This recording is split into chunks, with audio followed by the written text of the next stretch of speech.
નમસ્કાર ખેડૂત મિત્રો, જય કિસાન, જય ભારત. ખેડૂત ભાઈઓ, આજે તારીખ છે 23 માર્ચ 2026 અને વાર છે સોમવાર. આજનો દિવસ સોમવારનો દિવસ એટલે માર્કેટિંગ યાર્ડોમાં કામકાજનો દિવસ છે અને આપણા દરેકે દરેક માર્કેટિંગ યાર્ડોમાં આજે આપણી દરેકે દરેક ઉપજના કારોબાર થશે. પણ આજે જે આપણે ચર્ચા કરી રહ્યા છીએ એ ચર્ચા એટલે આપણી કોઈ પણ ઉપજના અત્યારના બજાર ભાવની આપણે ચર્ચા નથી કરી રહ્યા. આપણે આજે જે ચર્ચા કરીએ છીએ એ ચર્ચા એટલે અત્યારની સીઝન જે કાંઈ આપણી શિયાળુ સીઝન હતી એ શિયાળુ સીઝન અંતિમ રૂપમાં પાકવાના તબક્કામાં જ્યારે હતી અને એમાંથી કેટલીક ઉપજો પાકી ગયા પછી પણ હજી મોટા ભાગની ઉપજો જે વિસ્તારોમાં ખેતરોમાં ઉભેલી હતી અથવા તો માંડ માંડ ખળા સુધી પહોંચેલી હતી, આવી બધી ઉપજો ઉપર વાતાવરણીય બદલાવને લઈને જે કાંઈ નકારાત્મક અસર બહુ મોટા પાયે ઊભી થઈ છે એ અસર આખરે આપણી અત્યારના વાવેતરની કઈ કઈ ઉપજોના બજાર ભાવ ઉપર કોઈને કોઈ રૂપમાં અસર કરી શકે અને એ જે કાંઈ અસર થવાની હોય એ અસરદાર ઉપજો કઈ કઈ છે અને છેલ્લા દિવસો દરમિયાન એમાં ખરેખર કેટલું નુકસાન થયું હોઈ શકે આપણા મધ્ય ભારત, પશ્ચિમ ભારત અને ઉત્તર ભારતના વિસ્તારોમાં થયેલા આ માવઠાના કારણે. તો આપણી અત્યારના વાવેતરની મુખ્ય ઉપજો એટલે ઘઉંનો પાક, ચણાનો પાક અને મસાલા ઉપજોમાં જીરું અને ધાણા. હવે આ જેટલા પાકો છે આપણા એ પાકો પૈકી આપણા ગુજરાતમાં આપણે જોઈએ તો જે કાંઈ 2-3 દિવસ દરમિયાન માવઠું થયું છે એ માવઠા પહેલાના દિવસોમાં આપણે કેટલોક પાક અવશ્ય લઈ લીધો છે અને એમાં પણ જીરું કે ધાણા જેવા પાકમાંથી આપણે મોટા ભાગનો પાક કદાચ લઈ લીધો હોય, પણ ઘઉં અને ચણા જેવો આપણો હજી ઘણો બધો પાક ખેતરોમાં ઉભેલો હતો, કેટલોક પાક આપણો ખળા સુધી પહોંચેલો હતો અને આપણા સિવાયના જે રાજ્યો છે કે જ્યાં આ વર્ષે શિયાળુ વાવેતર આપણા કરતા થોડું વધારે પાછોતરું થયેલું હતું એવા રાજ્યો એટલે મધ્યપ્રદેશ, રાજસ્થાન, ઉત્તર પ્રદેશ, હરિયાણા, પંજાબ આ દરેકે દરેક રાજ્યોમાં 17 તારીખથી લઈ અને આજ સુધી હજી પણ ક્યાંક ને ક્યાંક વરસાદ, ક્યાંક ને ક્યાંક કરા પડવા, તેજ પવન કે આંધીના રૂપમાં બદલાઈ જતી પવનની આંટીઓ અને આ બધાના કારણે બહુ મોટા પાયે નુકસાન થયું છે અને આ બધા વિસ્તારોમાં આ શિયાળુ સિઝનની જે કાંઈ વાવેતરની આપણી ઉપજો હોય એમાંથી લગભગ 60% જેટલો પાક હજી ખેતરોમાં ઉભેલો હતો. 35 થી 40% જેટલી જ ઉપજ માંડ માંડ આપણા ખેડૂત સમુદાય તરફથી લેવાયેલી હતી અને 60% કે 60% થી પણ વધારે ઉપજો ખેતરમાં જ્યારે ઉભેલી હતી ત્યારે એના ઉપર આ છેલ્લા 5 દિવસથી જે હુમલો થઈ રહ્યો છે એ હુમલાએ બહુ મોટું નુકસાન કર્યું છે. કેટલાક વિસ્તારોમાં ખેતરોમાં પાણી એવી રીતે ભરાઈ ગયા છે કે 2 દિવસ કે 3 દિવસ 5 દિવસ સુધી એ પાણી ખાલી ન થઈ શકે એવી સ્થિતિ છે, કારણ કે ઉપરા ઉપર વરસાદ થઈ રહ્યો છે અને ઉપરા ઉપર થયેલા વરસાદના કારણે મોટા ભાગની આપણી ઘઉં હોય, ચણા હોય આવી ઉપજો લગભગ ખાતર થઈ જાય એવી સ્થિતિમાં આવી ગઈ છે અને હજી પણ આવનારા ઘણા બધા દિવસો એટલે કે આખા અઠવાડિયા માટે ઉત્તર પ્રદેશ, મધ્યપ્રદેશ, રાજસ્થાન, પંજાબ, હરિયાણા, બિહારનો કેટલોક વિસ્તાર આ બધા જ વિસ્તારોમાં ફરી વખત ક્યાંક ને ક્યાંક વરસાદ થાય, ક્યાંક ને ક્યાંક કરા પડે, પવનની આંધીઓ ચડે, આવું બધું હજી આગાહીઓના રૂપમાં હવામાન વિભાગ તરફથી ચેતવણીના રૂપમાં જ્યારે આપવામાં આવી રહ્યું છે ત્યારે જે કાંઈ ઉપજ હજી પણ કોઈ વિસ્તારમાં બચી ગઈ હોય તો એ ઉપજને પણ બચવા નહીં દેવાનો નિર્ણય વાતાવરણે, મોસમે, કુદરતે કર્યો હોય એવું જ્યારે લાગી રહ્યું છે ત્યારે આ આખી પરિસ્થિતિથી આપણે ખેડૂત તરીકે અવશ્ય ચિંતિત હોઈએ અને આપણા માટે આ સમાચાર છે એ નબળામાં નબળા સમાચાર ગણાય, કારણ કે આખી સીઝન આપણે જે ઉપજની પાછળ મહેનત કરી હોય એ આપણી ઉપજ ખળા સુધી આવે અને કુદરત એને ખેંચી જાય, ખળા સુધી આવે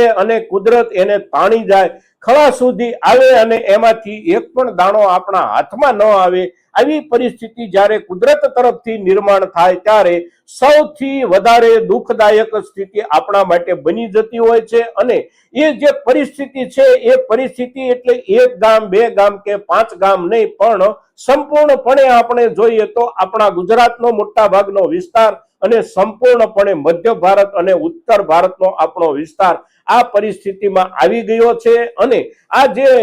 વાતાવરણીય નુકસાન છે એ નુકસાનની અસર આપણા ઘઉં, ચણા અને આપણી કેટલીક મસાલા ઉપજો જેમ કે જીરું હોય, ધાણા હોય, આ બધી ઉપજો ઉપર ભયંકર નુકસાન કરી રહ્યું છે। ત્યારે સિક્કાની એક બીજી બાજુ તરફ પણ આપણે અવશ્ય નજર કરવાની થાય છે। અને સિક્કાની બીજી બાજુ એટલે આપણને ખેતરોમાં થઈ રહેલું નુકસાન હોય કે ખળામાં થઈ રહેલું નુકસાન હોય, એ સિક્કાની બીજી બાજુ એટલે બજારમાં એની પડનારી અસર। આપણને આ વર્ષમાં ચણાના ભાવમાં બિલકુલ નીચલા દરજ્જેથી વેચવી પડે આપણી ઉપજ એવી સ્થિતિમાં છીએ। ઘઉંમાં પણ આપણે એ સ્થિતિમાં છીએ, પણ ઘઉં અને ચણાનો મુખ્ય વાવેતર વિસ્તાર જે કાંઈ છે એ મુખ્ય વાવેતર વિસ્તારની 35 થી 40% જેટલી ઉપજ માંડ લેવાયા પછી 60 થી 65% જેટલી ઉભેલી જે કાંઈ ઉપજ છે એ ઉપજ પર ભયંકર નુકસાન